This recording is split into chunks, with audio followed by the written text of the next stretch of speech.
We think women need to talk more openly about money because money really matters. It shouldn't be embarrassing or confusing. Join the conversation. We'll be discussing a whole range of topics which will help you get comfortable with your finances. Money Matters. Brought to you by AJ Bell. Hello, Money Matters listeners, Danni here. Now, before we get on with the podcast in all its normal glory, I wanted to bring you a bit of breaking news because in this episode, we're talking all about Equal Pay Day and we go into exactly what that is. Spoiler alert, it is all to do with the gender pay gap, but we've just had this year's date confirmed. We didn't know it when we recorded the interview with Alesha from the Fawcett Society, and they have just confirmed that date for us. It will be, drumroll, November the 20th. Find out what it means on the pod, and you can find out more from the Fawcett Society from their website or check out our socials because we're also going to be all over it. Okay, time to get on with the episode. Hello and welcome back to the AJ Bell Money Matters podcast. I'm Laura. And I'm Danni. Welcome back, Laura. We had the lovely Jenny in your shoes last time out. Yes, she was fantastic, wasn't she? This week, the guest that we're talking to is someone that Jenny's actually been pushing for us to talk to for a while. It's Alesha De Freitas from the Fawcett Society, which is a charity that campaigns for women's rights. And one of their big campaigns is for equal pay. And every year they tell us when it's Equal Pay Day, which is not really a good day from a woman's perspective because it's the day when women stop earning relative to men throughout the year due to the gender pay gap. Of course, I'm sure Alesha is going to do a much better job of explaining that, but I'm sure you get the drift. It always sounds so positive, doesn't it? Equal pay day. And yet when you dig into it, you realise that no, it's not. And I should also stress, Laura, that we did miss you last week, even though Jenny was fantastic. Now, on that last episode, we did talk about Labour's employment rights bill, and do have a listen back if you haven't already heard it. But one of the things that they're proposing is to make big companies not only report their gender pay gap data, but also to produce a plan on how to narrow that gap and act on it. A huge game changer is obviously having more women in positions of power. And so I thought it was time that we touched on the US election and the fact that not only could the US vote in its first female president, but also that women are set to play a massive part in this election. It's been really interesting to listen to all the coverage of the election. I've heard a lot of commentators calling it the most gendered US election ever. And it's not by chance that Kamala Harris is spending her last few days trying to reach out to female voters. And she's pulled in some amazing women. I mean, she's been on stage with Beyonce. She's had Michelle Obama speaking on her behalf. And she's even done a number of things with staunch Republican Liz Cheney, which seemed really odd and yet somehow sort of reached out to lots of different women. And hearing those two women together on stage was quite a moment. And it is all about trying to appeal to women across all different political spectrums. Yeah, and women's rights are front and centre. And in past US elections, more women have actually been registered to vote than men. But polls are currently putting Kamala Harris and Donald Trump neck and neck. So every vote is going to count, especially in the handful of swing states where we keep being told that the election will be won or lost based on those votes. Are you going to be watching on the election night of the 5th of November, Laura, or are you going to be out with fireworks and sparklers? It's a weird one, I think, for us is because our general election, obviously, you get the results so quickly. And so there's lots of kind of, will you stay up through the night for the results? But in the US, it takes days or sometimes much longer than that to get the results. So there feels like less of an urgency to be watching it minute by minute because you know that the result's going to be dragged out over a few days. But I will definitely be paying it keen attention. What I have been really struck by this time around is how influential women are. I mean, if you think of Taylor Swift, she started out urging her, and get this, 282 million Instagram fans to register to vote. And then after what turned out to be the only televised debate between the two candidates came out, she actually came out then for Kamala Harris with a very clever post, signed off as a childless cat lady, referring, of course, to comments made by Donald Trump's running mate, J.D. Vance. But it's also been really illuminating that Donald Trump has turned his attentions in the last days of the campaign to winning over the undecided male voters, or men who hadn't previously voted. And he's had an appearance on the Joe Rogan podcast, which obviously has a huge audience of young American men, with him trying to appeal to that audience. Yeah, podcasts, they are where it's at these days, Laura. Of course. Kamala Harris went on the She's Your Daddy podcast, which I'd not heard of before, which now seems a travesty that I haven't. But yeah, it feels like a really different election. And that Joe Rogan appearance by Donald Trump was something of an eye-opener because it was long and rambling. We promised that this podcast is not going to be long and rambling, but I think it just made sense to talk about it on the Money Matters podcast because, you know, there are so many women as part of this US election. We're talking about potentially women getting into the White House as the first female president. We're talking about women's rights, women's voices being heard.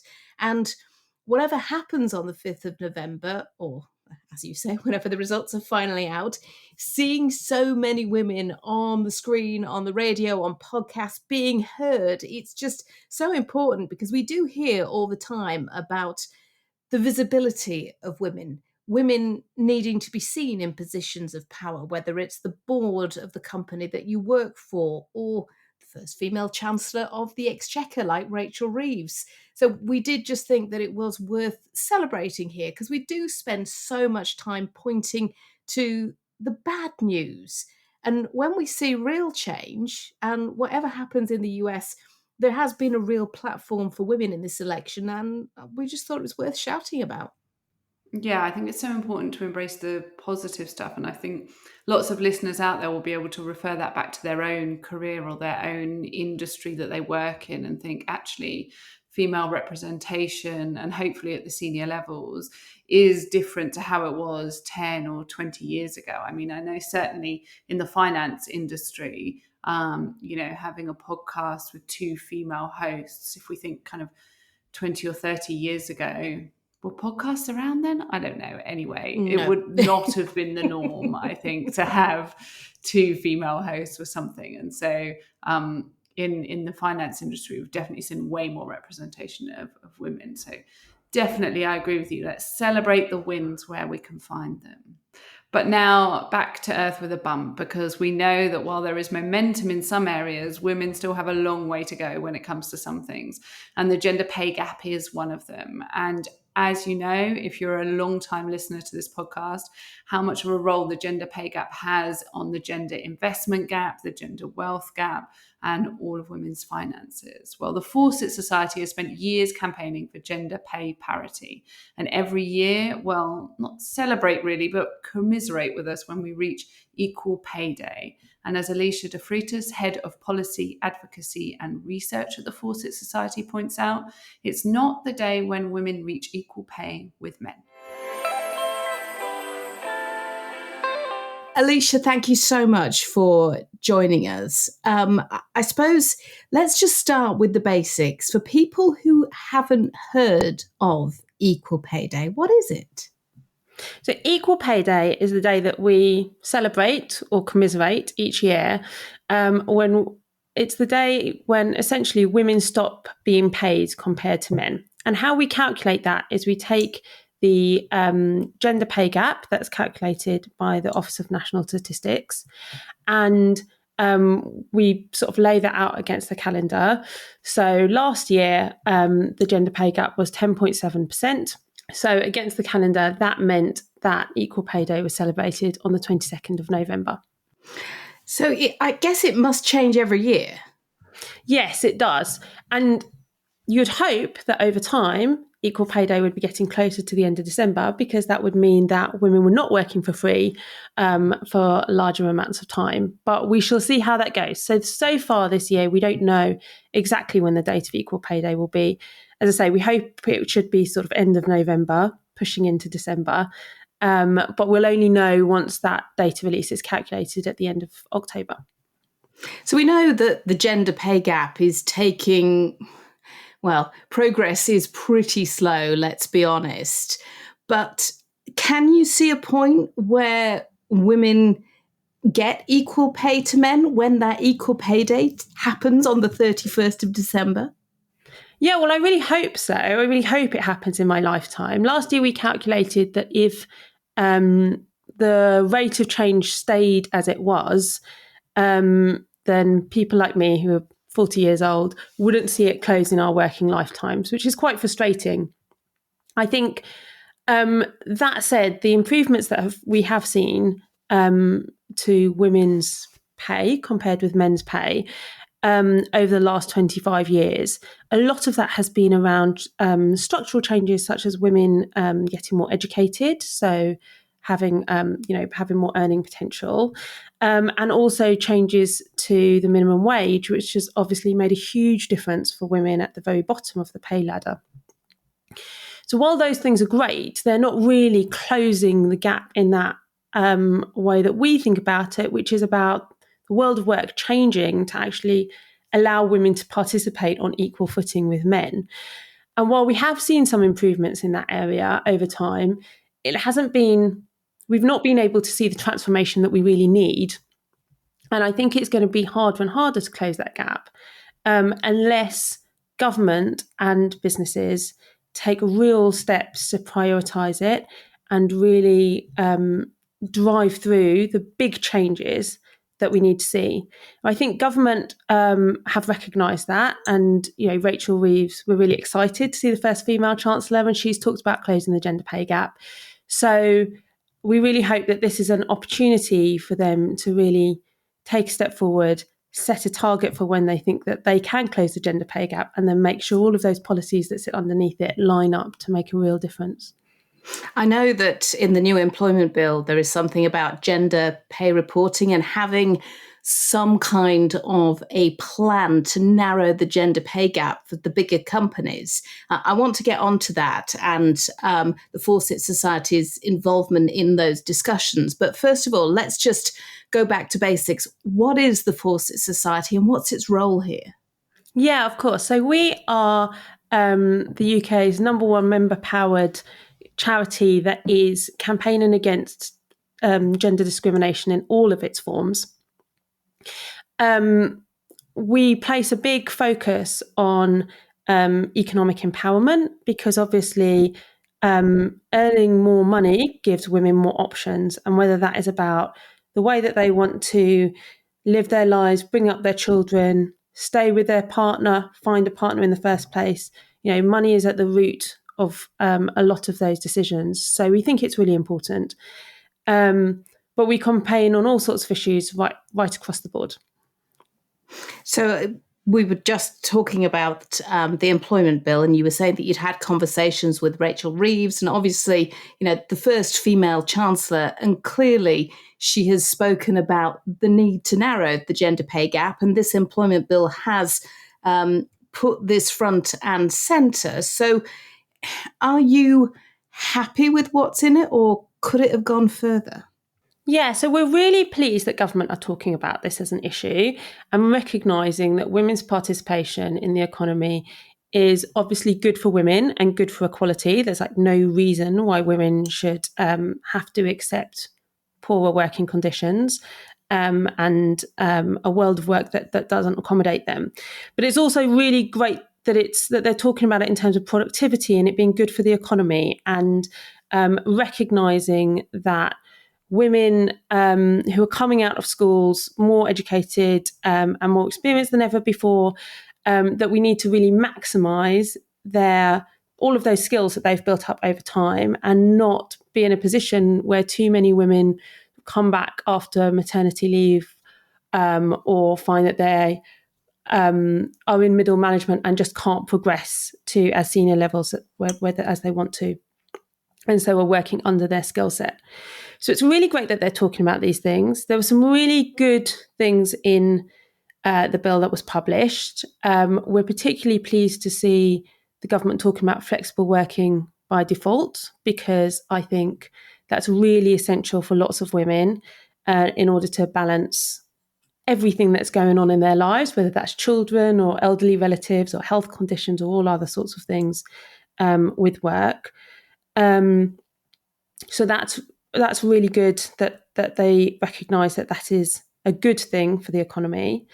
And we're also really pleased to see them talking about gender pay gap reporting and actually getting firms to commit to action plans that allow them then to be held to account for reducing their gender pay gaps, because I think too many firms have found gender pay gap reporting to be something that they do once a year. They write it down, they recognise that there's still a gap, and then they put it away for another year and hope that something external is going to happen that means that their gap shrinks. So reporting is really good. We're hoping to continue to work with the government to talk about what those reports need to look like.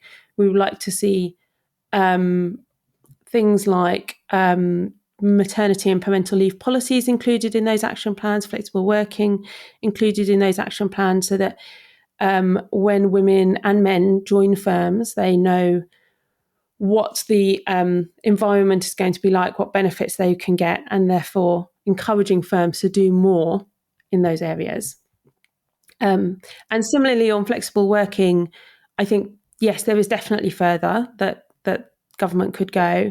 We're really keen to see firms advertise jobs as flexible, so that women don't have to wait until they've accepted a job to start having those conversations. We know that traps women into jobs which might be below their skills levels, but which gives them the flexibility that they need, and it puts them off from applying for other jobs. So yeah, a lot more that can be done. And I think there's a real sense of this being an opportunity, I think, for some really transformational change. And the government needs to grasp it and seize it, because if we don't continue to be really ambitious in this area, we won't see that gender pay gap close with anything like the speed we need it to. We've done quite a bit recently looking at women in midlife, whether they have children or not, the caring responsibilities that many get sort of in later life, issues with the menopause, just trying to juggle everything, and the need for flexible working, as you say. There does seem to have been a shift in mindset when it comes to thinking about older working people in general, but older working women in particular. Yeah, I think so. But we still see the gender pay gap highest for the older you are, the higher the gender pay gap is. And I think, there is, I think you're right, there's growing recognition that actually those are the most valuable workers. They've got the experience, they've got the knowledge about how to do things, and they've had all of this investment put into them by their companies, that we can't let that just disappear. But at the same time, the reality of life is that women are juggling lots of different things at any given moment in time, more so than men. We would like to see men take on more of those responsibilities. I mean, I don't think the gender pay gap is going to close unless men do step up and do more of that work. But in the meantime, flexible work is really the key to managing all sorts of those issues. And just that greater recognition that actually having a life outside work doesn't make you a worse employee or make you any less committed to your job. It just is the reality for people, and they still want to have enjoyable, fulfilling, ambitious and exciting work to do when they're there. It's just that they can't necessarily do 50, 60 hours a week, as some other people might be more willing to do. That's why it was so good to see the focus on paternity leave in the new employment bill, because if it is going to change, particularly when you're talking about mums going off on maternity leave, coming back to work afterwards, then it does need to change there as well. Yeah, it's really essential that we give men the opportunity to take on more caring responsibilities.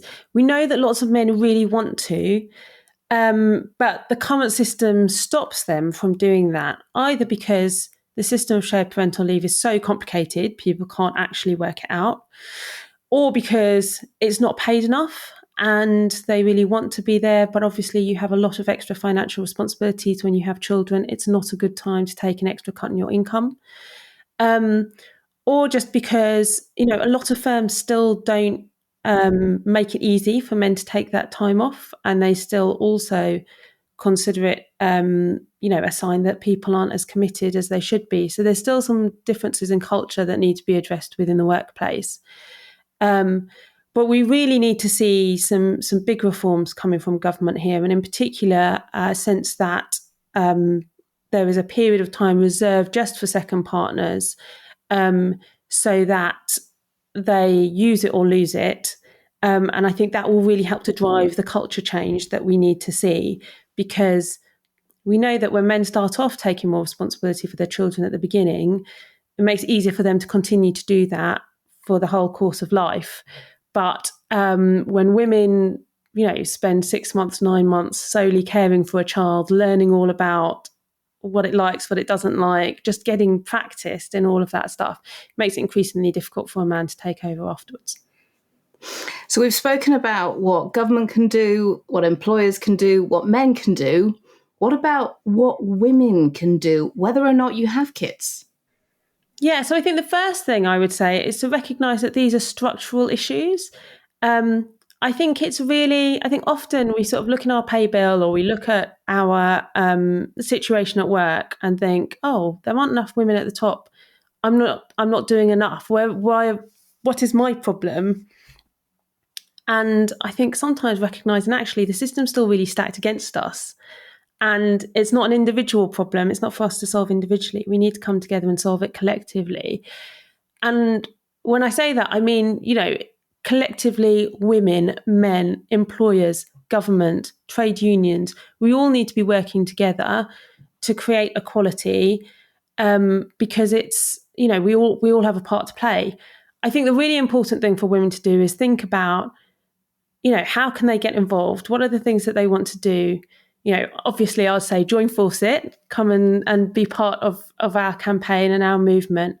But there are lots of different ways that you can lobby your MP, write letters to people, just raise these issues up the agenda and make people recognise that it's still an ongoing campaign. We haven't reached equality yet. There's still a lot to do. But actually tackling some of these issues are not rocket science. They're within the ability of companies to make a really big change and transformation.